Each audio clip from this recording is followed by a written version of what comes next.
Paano kung sabihin ko sa inyo na sa loob ng maraming taon, baka nabubuhay na kayo ayon sa mga aral ng sinaunang mga emperador at pilosopong Romano at ginagawa nyo ito nang hindi nyo man lang namamalayan. Hindi, hindi ito tungkol sa pagsusuot ng toga o biglaang pagkagusto sa labanan ng mga gladiator. Tungkol ito sa kung paano kayo mag-isip. Ngayon, hindi tayo mag-uusap tungkol sa mga may balbas na pantas mula sa lumang libro, kundi tungkol sa inyo. Aalamin natin ang 5 palatandaan na sigurado akong hindi nyo inaasahan na mayroon ng puwang ang stoicismo sa buhay nyo at ipinapangako ko ang ilan sa mga ito ay talagang ikagugulat nyo. Sinasalungat nila ang lahat ng stereotype tungkol sa mga stoic bilang mga taong walang emosyon at parang malamig na estatwa. Handa na ba kayong tuklasin ang nakatagong pilosopo sa inyo? Kung gayon, simulan na natin. Bago tayo lumipat sa mga palatandaan, linawin muna natin ang isang mahalagang punto. Kapag naririnig ng karamihan sa atin ang salitang stoic, naiisip nila ang isang tao na pinipigilan ang lahat ng emosyon. Isang taong may mukhang bato na tila walang pakialam sa kahit ano. Ngunit ito ay isang malaking pagkakamali. Ang tunay na stoicismo ay hindi tungkol sa kawalan ng emosyon, kundi sa kakayahang pamahalaan ang mga ito. Hindi ito tungkol sa hindi pagdama ng kahit ano, kundi sa hindi pagiging alipin ng sariling damdamin. Ang mga sinaunang stoic tulad ng emperador na si Marcus Aurelius, ang manunulat na si Seneca, at ang dating alipin na si Epictetus ay mga tao ring may laman at dugo. Naranasan nila ang pagtataksil, karamdaman, mga intriga sa politika at mga pagkawala. Ang kanilang filosofiya ay hindi lang isang teorya sa akademya, kundi isang praktikal na operating system para mabuhay at umunlad sa isang malupit na mundo.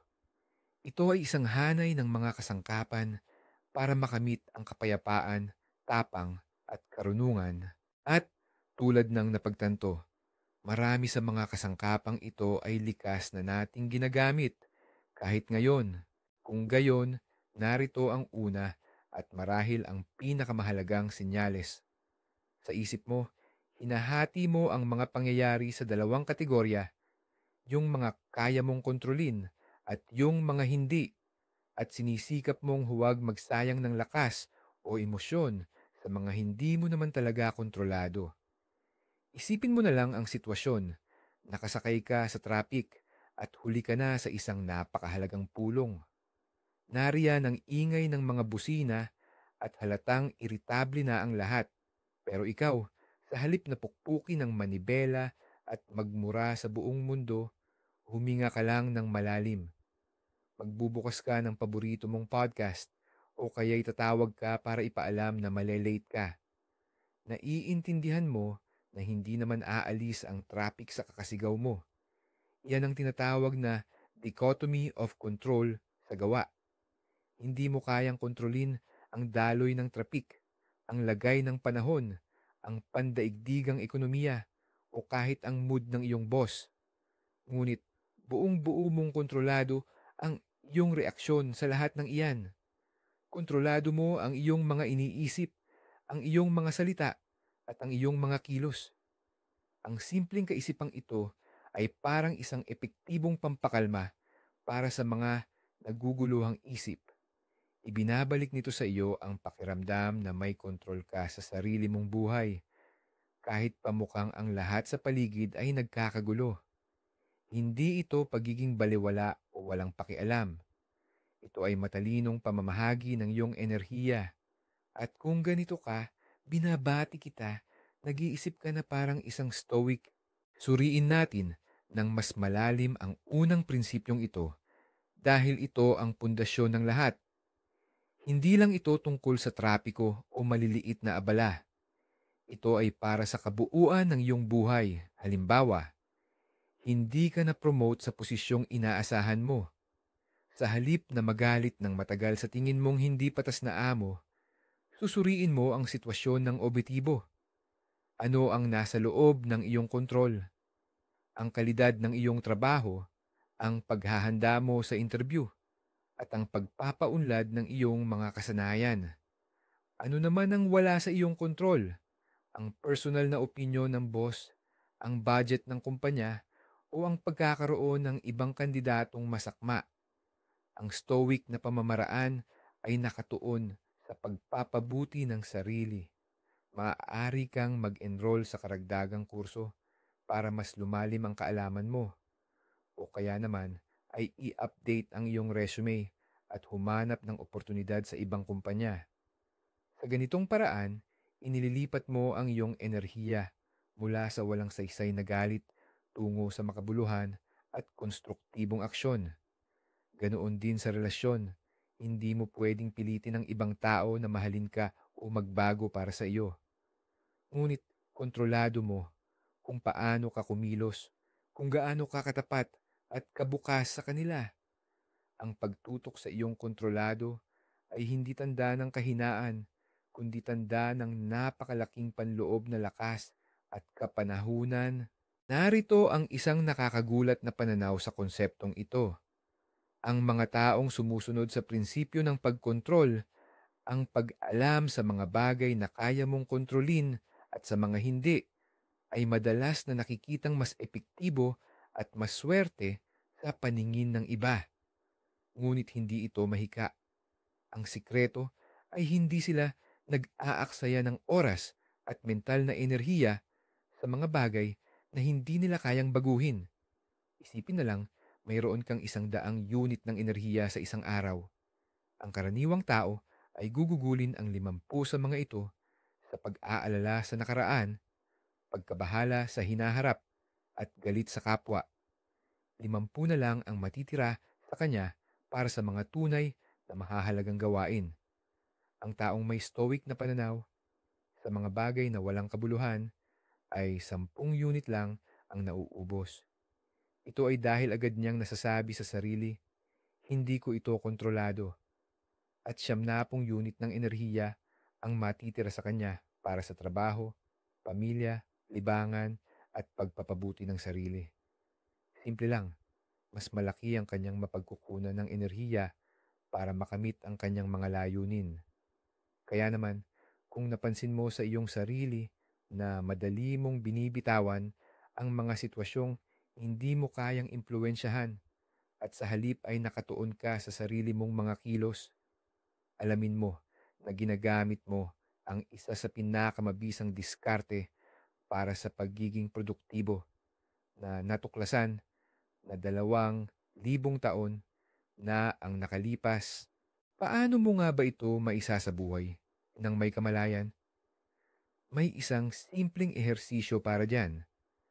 Sa susunod na makaramdam ka ng pagkabalisa, galit o pag-aalala, huminto ka lang sandali at itanong mo sa iyong sarili ang isang simpleng tanong. Ang bagay bang ikinababahala ko ay nasa ilalim ng aking buong kontrol, bahagyang kontrol, o wala sa aking kontrol? Halimbawa, ang resulta ng isang pagsusulit, ito ay bahagyang kontrol. Pwede kang maghanda, pero hindi mo kayang kontrolin ang mga tanong sa exam o ang damdamin ng nagpapasulit. Ang opinyon ng ibang tao tungkol sa iyo, wala ito sa iyong kontrol. Ang iyong sariling katapatan at kabaitan nasa buong kontrol mo. Kung may bagay na wala kang kapangyarihan, tanggapin mo lang ito bilang isang katotohanan. Tulad ng panahon, hindi ka naman nagagalit sa ulan, hindi ba? Kukuha ka lang ng payong. Kung ang isang bagay ay nasa bahagyang kontrol, ituon mo lang ang pansin sa iyong bahagi.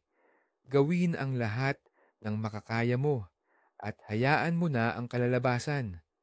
Ang ehersisyong ito, tulad ng meditasyon, ay magiging isang ugali sa paglipas ng panahon, at ang ugaling ito ang magiging batayan ng iyong kapayapaan ng isip. Dumako tayo sa pangalawang hindi inaasahang senyales. Minsan, naiisip mo ang pinakamasamang pwedeng mangyari. Parang kakaiba, di ba? Ang lagi nating naririnig ay mag-isip ng positibo at ilarawan ng tagumpay. Ikaw naman, minsan umuupo ka at napapaisip, paano kung matanggal ako sa trabaho? Paano kung hindi magtagumpay itong proyekto? Paano kung magkasakit ako? Sa paningin ng iba, maaaring pesimismo o masokismo ito. Ngunit ang mga Stoic ay tinawag itong premeditatio malorum o paghahanda sa kapahamakan. At ito ay isang napakalakas na kasangkapan. Ang layunin ng ehersisyong ito ay hindi para ilugmok ang sarili sa depresyon, kundi upang maaga mong maalis sa isang posibleng sakuna ang pangunahing lakas nito, ang lakas ng pagkabigla at takot. Kapag kalmado mong pinag-isipan ang pinakamasamang sitwasyon, madalas mong mapagtanto na hindi naman ito gaanong nakakatakot. Sige, matatanggal ka. Ano ang gagawin mo? Maghahanap ng bagong trabaho. May kasanayan ka, may ipon ka, may mga kaibigan kang susuporta. Sa isip mo, gumagawa ka ng plan B at ang takot ay humuhupa. Napapalitan ito ng kumpiyansa na kaya mo itong lampasan. Tara, pag-usapan natin kung paano nga ba gumagana ang konseptong tinatawag na premeditation of evils o ang paghahanda sa mga posibleng kapahamakan. Una, ginagawa ka nitong mas matatag sa mga dagok ng buhay. Kapag may masamang nangyari, hindi ka na mabibigla. Sa isip mo, napagdaanan mo na ito. Handa na ang iyong isipan para itong bakuna laban sa takot o pagkatarantado. Hindi ka nag-aaksaya ng mahalagang oras sa pagtanggi at galit, kundi dumidiretso ka agad sa paghahanap ng solusyon. Ikalawa, at mas mahalaga pa, ang pagsasanay na ito ay lubos na nagpapalalim ng iyong pagpapahalaga at pasasalamat sa mga bagay na mayroon ka sa kasalukuyan. Kapag inisip mo na nawalan ka ng trabaho at pagmulat ng iyong mga mata, ma-realize mo na mayroon ka pa rin nito. Mas pinahahalagahan mo ito ng lubos. Kapag ginunita mo ang posibilidad ng malubhang karamdaman, mas ramdam mo ang ligaya ng pagkakaroon ng malusog na pangangatawan.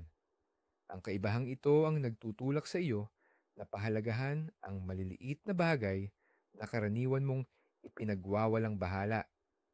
Sa ganitong paraan, sa pag-iisip sa posibleng masama, ginagawa mong mas masaya at mas may kabuluhan ang iyong kasalukuyang buhay.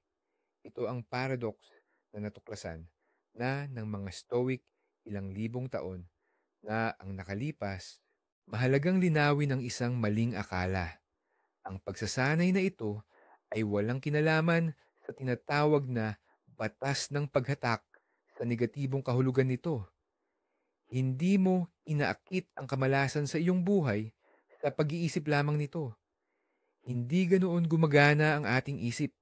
Hindi mo kayang magdulot ng lindol o maging dahilan ng iyong pagkatanggal sa trabaho sa pamamagitan lamang ng pag-iisip. Sa halip, inihahanda mo lang ang iyong sarili para sa posibleng mga pangyayari sa labas. Ito ay isang uri ng mental na paghahanda, parang ginagawa ng mga bumbero sa kanilang mga drill. Ginagaya nila ang sitwasyon ng sunog, hindi para mangyari ito, kundi para maging handa sila. Higit pa rito, isa itong mabisang panlaban sa toxic positivity. Ang ideya na dapat laging makita ang mabuti sa lahat at supilin ang anumang negatibong kaisipan. Minsan, ang pagharap sa mga posibleng panganib at problema ng may malinaw na pananaw ay ang pinakamalusog at pinakamabuting diskarte. Kaya kung minsan ay nahuhuli mo ang iyong sarili na iniisip o nilalaro sa isip ang pinakamasasamang sitwasyon, huwag mong sisihin ang iyong sarili sa pagiging pesimista. Marahil, ginagamit lang ng iyong intuisyon ang isang sinaunang stoic technique upang patatagin ang iyong kalooban. Paano ba natin magagamit ng ligtas at epektibo ang pamamaraang ito? Hindi mo kailangang gawin ito ng palagian at sadyang magpakalunod sa masasama o madidilim na imahinasyon. Sapat nang bigyan mo ito ng ilang minuto, minsan lang sa isang linggo.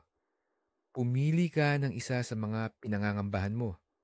Halimbawa, ang takot na humarap at magsalita sa maraming tao. Umupo ka sa tahimik na lugar at isipin ng malinaw ang pinakamatinding pagkabigo na pwedeng mangyari. Lumabas ka sa entablado at nawala sa isip mo ang lahat ng sasabihin. Ang mga tao sa bulwagan ay nagtatawanan. Pinipiyuhan ka nila. Damhin mo ang bawat kirot ng kahihiyan at pagkapahiya sa iyong imahinasyon. At pagkatapos, itanong mo sa sarili mo, ano ngayon? Ano ang mangyayari kinabukasan? Guguho ba ang mundo? Hindi. Uuwi ka sa inyo at nandoon ang iyong mga mahal sa buhay para suportahan ka. Paglipas ng isang linggo, wala nang sino mang aalalahanin iyan. Mauunawaan mo na ang mga takot mo ay mas matindi pa kaysa sa mismong realidad. Ang pamamaraang ito ay nakakatulong para bumaba ng malaki ang antas ng iyong pagkabalisa bago ang aktwal na pangyayari. Parang napagdaanan mo na ang takot sa isang magaan na paraan bago pa man mangyari ang totoong sitwasyon. At kapag humarap ka na sa tunay na entablado, alam na ng utak mo na kahit pa mangyari ang pinakamatindi, walang mangyayaring hindi na mababawi o hindi na maaayos. Ang ikatlong tanda na marahil ay mas kakaiba pa. Paminsan-minsan, sadyang gumagawa ka ng kaunting paghihirap sa iyong sarili. Halimbawa, nagpapasya kang maligo sa malamig na tubig kahit may mainit naman. O naglalakad ka ng ilang kilometro kahit pwede kang sumakay ng bus. O sadyang nilalaktawan mo ang tanghalian, nagpa-practice ng intermittent fasting kahit hindi ka naman nagpapapayat. O natutulog ka sa sahig ng isang gabi imbis na sa komportabling kama. Bakit? Mula sa pananaw ng hedonismo at paghahabol sa kasiyahan, mukha itong walang kabuluhang pagsasakit sa sarili. Ngunit sa pananaw ng stoicismo, ito ay isang pagsasanay, parang pagpunta sa gym, pero hindi para sa mga kalamnan ng katawan, kundi para sa kalamnan ng iyong kalooban at espiritu. Ang bawat maliit at kontroladong pagsubok na ito ay nagpapatunay sa iyo na kaya mong lampasan ang higit pa sa iyong inaakala. Natututo kang ihiwalay ang tunay na pangangailangan mula sa simpleng kagustuhan lang ng ginhawa. Naiintindihan mo na kaya mong maging kontento sa kakaunti. At ito ay nagbibigay ng hindi kapanipaniwalang pakiramdam ng kalayaan. Hindi ka na natatakot sa mga pagsubok dahil ikaw mismo ang regular na gumagawa at lumalampas sa mga ito. Ano nga ba ang malalim na kahulugan ng practice na ito na tinawag ng mga Stoic na kusang loob na paghihirap? Una, pinatitibay nito ang iyong kalooban. Sa mundong labis na naghahangad ng kaginhawaan, humihina ang ating kalooban. Nagiging umaasa tayo sa mga convenience.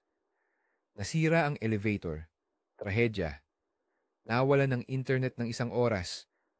Panik na. Ang kusang loob na pagharap sa hirap ang nagbibigay sa atin ng kontrol. Kapag sadyang pinipili mo ang mas mahirap na landas, sinasanay mo ang iyong kakayahang gawin ang dapat, hindi lang ang gusto. Ang kasanayang ito ay makakatulong sa iyo sa mas mahahalagang bagay. Tapusin ang isang komplikadong proyekto, hindi sumuko sa pag-eehersisyo at tuparin ang iyong salita. Pangalawa, pinapalawak nito ang iyong comfort zone. Ang dati mong akalaing hindi mo kaya, nagiging katanggap-tanggap.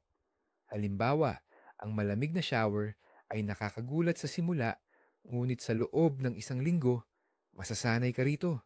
At dahil dito, ang malamig na panahon sa labas ay hindi na gaanong nakakabahala. Hindi ka na nagiging maselan at mas madaling makapag-adjust sa anumang kondisyon. Nagiging anti-fragile ka. Ang mga pagsubok ay hindi ka sisirain, bagkus ay palalakasin ka pa nito. Bukod pa rito, may isa pang di inaasahang, ngunit labis na kaaya-ayang epekto ang kusang loob na pagharap sa hindi komportable. ginagawa nitong mas matalas ang ating pakiramdam sa tunay na halaga ng ginhawa.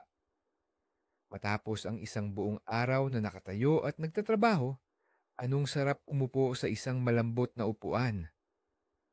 Pagkatapos, maligo ng malamig, anong ginhawa ang bumalot sa mainit at malambot na tuwalya. Kung minsang lumaktaw ka sa isang kainan, anong sarap ng pinakasimpleng pagkain. Nabubuhay tayo sa isang panahon kung saan ang mga pangunahing ginhawa ay itinuturing ng normal o ordinaryo. Dahil dito, hindi na natin ito pinahahalagahan at itinuturing na nating karapatan lamang. Ang kusang loob na pag-alis sa ginhawa ay pansamantalang nag-aalis sa atin ng mga karaniwan nating komportable. At kapag muli tayong nakabalik dito, nakakaramdam tayo ng kagalakan at pasasalamat na parang bata. Ito ang nagpapa-reset o nagpapabalik sa tamang setting ng ating panlasa sa kasiyahan. Nagsisimula kang pahalagahan ang mga bagay na nasa iyo na at titigil ka sa paghahabol sa walang katapusang bago at mas malalaking kasiyahan na sa huli ay hindi naman nagbibigay ng tunay na kaligayahan o kapanatagan. Kaya, sa pamamagitan ng sinasadyang pagharap sa diskomporta, nakakalikha ka sa isang kabalintunaang paraan ng mas malaking pangkalahatang kaligayahan at kapanatagan sa iyong buhay. Paano nga ba ito simulan nang hindi naman kailangan maging labis-labis o todo-todo agad? Hindi mo kailangang sumabak agad sa matinding survival trek sa kagubatan. Magsimula sa maliliit na bagay, sa mga bagay na madali mong gawin at nasa iyong kontrol ngayon mismo. Pumili lang ng isa. Halimbawa, sa linggong ito, laging hagdanan ang piliin mong gamitin sa halip na elevator. O kaya naman, subukan mong isang araw na walang asukal at kape. O iwanan ng telepono sa kabilang silid sa buong magdamag. Ang mahalaga, ito ay isang sadyang desisyon na ginawa mo. At syempre, mahalaga ring ito ay ligtas para sa iyong kalusugan. Obserbahan mo ang iyong nararamdaman. Ang iyong isip ay lalaban, dadaan sa pagrereklamo, at susubukang kumbinsihin kang sumuko. Ang iyong gawain ay obserbahan lang ang panloob na tinig na ito at patuloy na gawin ang iyong napagdesisyonan. Sa bawat pagkakataon na nagtatagumpay ka sa maliit na panloob na laban na ito, lumalakas ang iyong kalooban at mas lalo kang naniniwala na ang iyong kaginhawaan at kaligayahan ay hindi gaanong nakasalalay sa panlabas na mga pangyayari, kundi sa iyong panloob na kalagayan. At ito nga, ang isa sa mga pangunahing ideya ng Stoicismo, ika-4 na tanda. May dalawang bahagi ito, parang dalawang mukha ng iisang barya. Ang unang bahagi, paminsan-minsan, naiisip mo ang katapusan ng buhay, pero imbis na ma-depress ka, mas lalo ka nitong ginagawang motivated. Maaari mong mahuli ang sarili mo na nag-iisip, hindi naman ako magpakailanman. Lumilipas ang oras. Sa maraming tao, ang ganitong isipin ay nagdudulot ng takot at pagkabahala. Pero para sa isang taong may kaisipang stoic, isa itong napakalakas na filter para sa pagtatakda ng mga prioridad. Ang kasanayang ito ay tinatawag na memento mori, alalahanin ang kamatayan. Kapag naaalala mo na limitado ang oras mo, nagsisimula kang magtanong sa sarili ng mahahalagang katanungan. Ang ginagawa ko ba ngayon ay talagang may saysay? Ang away ba na kinasangkutan ko ay sulit sa mahalaga kong oras? Ang serye ba na pinapanood ko ng 5 oras na sunod-sunod, ito ba ang pinakamainam na paggamit ng aking oras? Ang pagkaunawa sa katapusan ay nagtatanggal ng lahat ng sobra, lahat ng walang kabuluhan. Pinipilit ka nitong mag-focus sa kung ano ang tunay na mahalaga. Sa relasyon mo sa mga mahal sa buhay, sa pagiging malikhain, sa pagtulong sa kapwa, at sa pagtuklas ng mundo. Kung ang isipin tungkol sa kamatayan ay hindi ka tinatakot, kundi nagtutulak sa iyo na kumilos at mabuhay ng mas ganap. Isa itong napakastoikong tanda. Ngunit mayroon din itong kabilang mukha. Tinatawag itong amor fati o pagmamahal sa iyong tadhana. Ito ay mas mataas na antas ng pag-unawa. Hindi lang ito basta pagtanggap sa mga nangyayari, kundi ang buong puso mong pagyayakap at pagmamahal pa nga sa mga ito. Nangangahulugan ito na tatanggapin mo ang lahat ng walang pinipili, ang maganda at ang pangit, ang tagumpay at ang kabiguan. Bakit? Dahil ang lahat ng ito ay bahagi ng iyong kakaibang paglalakbay sa buhay. Naniniwala ang mga Stoic na matalino ang universo at bawat pangyayari ay may sariling dahilan at layunin kahit hindi natin agad nakikita. Ang amor fati ay ang pagtalikod sa pakikipaglaban sa realidad. Ito rin ay pagpapaalam sa mga kaisipang sana hindi nangyari o kung sana ganito na lang. Sa halip, ang sasabihin mo ay, oo, nangyari ito. At ito ay ayos lang. Bahagi ito ng aking paglalakbay. Ano ang maaari kong matutunan or mapulot mula rito? Na-lay off ka ba? Amor fati. Ito ay pagkakataong makahanap ng trabahong talagang mas magugustuhan mo. Naghiwalay kayo ng iyong partner? Amor fati. Ito ay isang pagkakataon para mas makilala mo ang iyong sarili at malaman kung ano talaga ang nais mo sa isang relasyon. Hindi ito nangangahulugan na kailangan mong magdiwang sa mga trahedya. Sa halip, nangangahulugan ito na dapat mong tanggapin ang mga ito bilang bahagi ng buhay at makita ang potensyal para sa paglago mula sa mga karanasan na ito. Paano nga ba konektado ang memento mori at amor fati? Perpekto nilang pinupunan ng isa't isa. Ang memento mori ang iyong kumpas. Sinasabi nito sa iyo kung ano ang dapat mong gawin, kung saan mo dapat ituon ang iyong mga pagsisikap sa limitadong oras na ibinigay sa iyo. Ginagabayan ka nitong kumilos ng tama. Ang amor fati naman ang iyong lakas ng loob. Ito ang nagtuturo sa iyo kung paano ka dapat tumugon sa lahat ng nangyayari habang kumikilos ka. Tinutulungan ka nitong tanggapin ang realidad ng buo. Isipin mo na ikaw ang kapitan ng isang barko. Ipapaalala sa iyo ng memento mori na may hanggana ng iyong paglalayag. Kailangan mong tumulak patungo sa iyong layunin nang hindi nalilihis ng mga walang kabuluhang bagay. At itinuturo naman ng amor fati na mahalin mo ang parehong bagyo at ang tahimik na dagat. Dahil ang lahat ng iyon ay bahagi ng karagatan, bahagi ng iyong paglalakbay. Kung walang mga bagyo, hindi mo matututunang mamaneho ng maayos ang barko. At kung walang tahimik na agos, hindi mo mapahahalagahan ang paborabling ihip ng hangin. Ang taong namumuhay na may dalawang prinsipyong ito ay nagiging napakalakas. Mahirap siyang iligaw sa kanyang landas dahil alam niya kung saan siya patungo. At hindi siya kayang sirain dahil buong puso niyang tinatanggap ang anumang hamon ng panahon sa kanyang paglalakbay. Baka iniisip mo ngayon, masyadong pilosopikal yan at tila malayo sa tunay na buhay. Pero tingnan mo ang sarili mo. Hindi ba't naranasan mo na rin na may nangyaring masama sa'yo? Tapos paglipas ng panahon, lilingon ka at marirealize mong yun pala ang nakabuti. Ang pagkatanggal mo sa trabaho. Yun pala ang nagtulak sa'yo sa tinatawag mong calling o trabaho ng buhay mo. Ang masakit na hiwalayan. Yan pala ang nagbukas ng pinto para sa tunay na pag-ibig. Ang proyektong hindi nagtagumpay. Yan ang nagturo sa iyo ng mga aral na hindi mo matututunan sa kahit anong libro.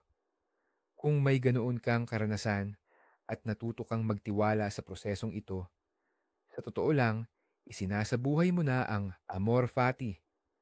Hindi lang ikaw basta sumusuko sa tadhana, kundi natututo kang makipagtulungan dito. Nagsisimula kang makita ang mga balakid hindi bilang mga pader, kundi bilang mga hagdan paakyat. Ito ang pinakamataas na antas ng Stoicism. Hindi ito pasibong pagtanggap lang, kundi aktibo at malikhaing pagyakap sa buhay sa lahat ng takbo nito. Ito ang paggawa sa anumang lason na maging lunas at sa bawat hadlang, isang bagong daan. Kung malapit ang ideyang ito sa iyo, mas malaki kang stoic kaysa sa inaakala mo. At sa wakas, ang ikalimang hindi inaasahang tanda, may kakayahan kang tingnan ang iyong mga problema mula sa isang mas malawak na perspektibo. Ipagpalagay nating labis kang nababalisa. Halimbawa, nagkaroon kayo ng pagtatalo ng kasamahan mo dahil lang sa isang maliit na bagay. Labis kang dinaramdam ng hinanakit at galit. Sa mga sandaling iyon, parang humahakbang ka pa atras at inilalayo ang iyong isip mula sa sitwasyon. Iginuguhit mo sa iyong isip ang sarili mo sa iyong opisina. Pagkatapos, tanaw mo ang buong gusali. Sunod, ang inyong distrito, ang inyong lungsod. Patuloy kang lumalayo sa iyong imahinasyon hanggang sa makita mo ang iyong bansa sa mapa ng mundo o sa isang globo. Pagkatapos, ang buong planetang Earth, isang maliit na asul na bola na lumulutang sa walang katapusang itim na kalawakan. At doon, sa maliit na bolang iyon, sa isa sa bilyon-bilyong gusali, nakaupo ang isang maliit na tao, ikaw, na nagagalit sa isa pang kapwa niya maliit na tao. Ngayon, ano ang pakiramdam mo sa iyong problema? Gaano nga ba ito kahalaga sa lawak ng buong universo? Ang pamamaraang ito, na kinagigiliwan mismo ni Marcus Aurelius, ay tinatawag na ang pananaw mula sa itaas o the view from above. Hindi nito binabalewala ang iyong nararamdaman, kundi inilalagay lamang nito sa tamang konteksto. Ipinapakita nito kung gaano kabilis lumilipas at gaano kaliit lamang ang marami sa ating mga alalahanin. Anong psikolohikal na epekto ang dulot ng ganitong malawakang pananaw o pagtingin sa kabuuan? Una sa lahat, nilalagay nito sa tamang lugar ang ating ego. Ang ego ay ang bahagi natin na naniniwalang ang ating mga problema ang sentro ng ating mundo. Ito ay sumisigaw. Hindi ito patas. Hindi ito dapat mangyari. Sinaktan ako. Ang malawakang pananaw na ito ay dahan-dahan, ngunit mariing nagpapaalala sa ating ego ng tunay nitong lugar. Ipinapakita nito na hindi umiikot ang mundo sa atin. Ito ay isang napakalaya na pakiramdam. Titigil kang damdamin ng lahat ng personal. Ang sama ng loob at galit ay humuhupa dahil ang kanilang panggatong, ang pakiramdam ng labis na pagpapahalaga sa sarili, ay nauubos. Sa halip, dumarating ang kapayapaan at maging ang kakayahang tingnan ang sariling mga pinagdadaanan ng may bahagyang pagngiti. Hindi mo na lang nakikita ang sarili mong pananaw, kundi ang buong larawan. Nauunawaan mo na ang iyong kasamahan sa trabaho ay maaaring may pinagdadaanan din at ang kanyang pagiging masungit ay walang direktang kinalaman sa iyo. Ang ganitong pananaw ay nagdudulot hindi lang ng kapayapaan, kundi pati na rin ng habag at pag-unawa.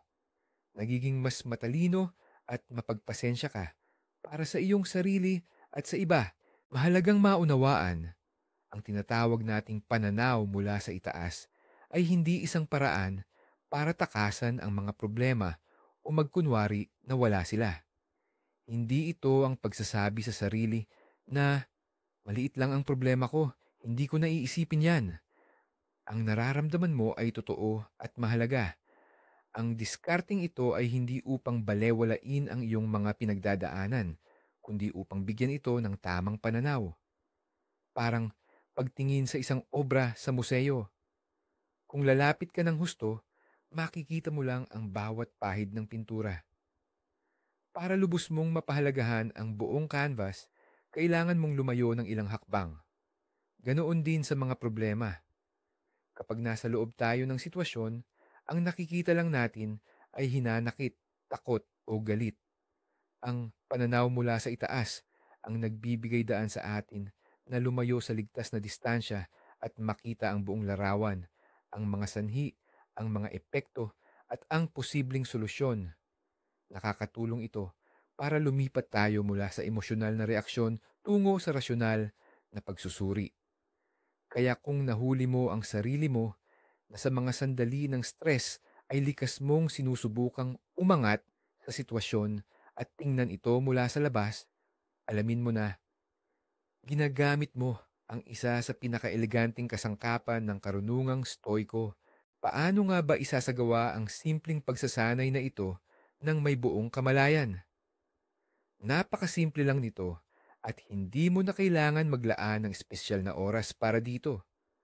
Sa susunod na maramdaman mong sinasakmal ka na ng matinding emosyon tulad ng kaba, bago ang exam, galit sa gitna ng pagtatalo o sakit dahil sa kritisismo, huminto ka lang ng 30 segundo. Ipikit ang iyong mga mata. Simula ng isang paglalakbay sa iyong isip, paitaas. Isipin mo ang iyong sarili sa loob ng isang silid. Pagmasdan ang silid na iyon mula sa itaas. Pagkatapos, ang buong bahay, ang kalye, ang lungsod, mula sa taas ng mga ulap, mula sa taas ng isang satellite. Tingnan ng kontinente, ang buong planeta. Damhin ang katahimikan at ang kadakilaan ng kalawakan. Manatili sa puntong iyon sa loob ng ilang segundo. At pagkatapos, dahan-dahan kang bumalik sa iyong katawan, sa iyong silid. Idilat ang iyong mga mata. Mapapansin mo na bumaba na ang tindi ng iyong emosyon. Hindi na wala ang problema, pero hindi na ito tila napakalaki at nakakapanlumo. Nagkaroon ka ng mas malawak na espasyo sa isip at kapayapaan upang pag-isipan ito ng mas malinaw. Ito ay isang makapangyarihang pagninilay-nilay na magagawa mo anumang oras. At kung gumagawa ka na ng katulad nito, nasa tamang landas ka na patungo sa stoic na pagpipigil sa sarili. Kaya, buod natin, ikaw ay isang lihim na stoic kung ikaw ay, una, likas mong naihihiwalay ang mga bagay na nasa iyong kontrol at ang mga wala at nakatuon ka sa mga nasa iyong kontrol. Ikalawa, paminsan-minsan ay iniisip mo ang pinakamasamang mangyayari, hindi para matakot, kundi para makapaghanda at mas pahalagahan ang kasalukuyan. Ikatlo, kusang loob mong hinaharap ang kaunting paghihirap o abala paminsan-minsan upang patatagin ang iyong kalooban. Ikaapat, lagi mong naaalala ang pagiging limitado ng buhay upang mabuhay ng mas makabuluhan at tinatanggap ang lahat ng pagsubok at pagbabago ng tadhana bilang bahagi ng iyong paglalakbay. At ikalima, kaya mong tingnan ang iyong mga problema mula sa pananaw ng ibon o sa mas malawak na perspektibo upang hindi ka lamunin ng emosyon. Tulad ng nakikita ninyo, ang Stoicism ay hindi tungkol sa pagsupil ng damdamin. Ito ay tungkol sa tapang, karunungan, at pagpipigil sa sarili. Ito ay isang praktikal na pilosopiya na tumutulong upang mamuhay ng maayos sa kabila ng lahat ng hamon at pagsubok ng buhay. At ang pinakakahanga-hanga ay marami sa atin ang may taglay na nito ang mga binhi sa loob natin. Maraming salamat sa panonood ng video na ito hanggang sa dulo. Kung nagustuhan ninyo ito at may nakita kayong sarili ninyo sa mga nabanggit, paki-like at mag-subscribe sa channel upang hindi ninyo mapalampas ang mga susunod pang video. Ngayon, may tanong ako sa inyo. Alin sa mga katangiang ito ang napansin ninyo sa inyong sarili? O baka naman may sarili kayong ika-anim na katangian ng isang lihim na stoic?